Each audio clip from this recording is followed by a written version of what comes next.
Бул окуя 1955-жылы сириялык Хала Атик менен болуп өткөн. Анын атасы үй бүлөсү менен Сириядан АКШга көчүүнү чечет.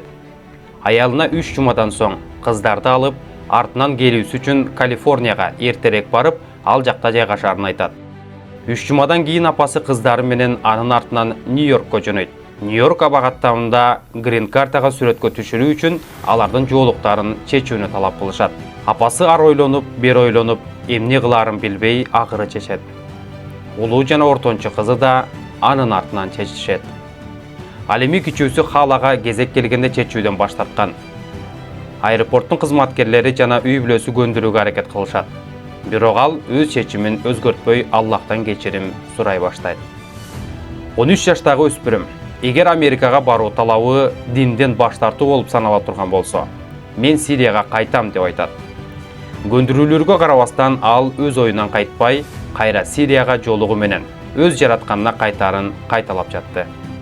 Ошондо аэропорт кызматкерлери офицерлерди жана жогорку даражадагы кызматкерлерди чакырып, көндүрүүгө аракет кылышты.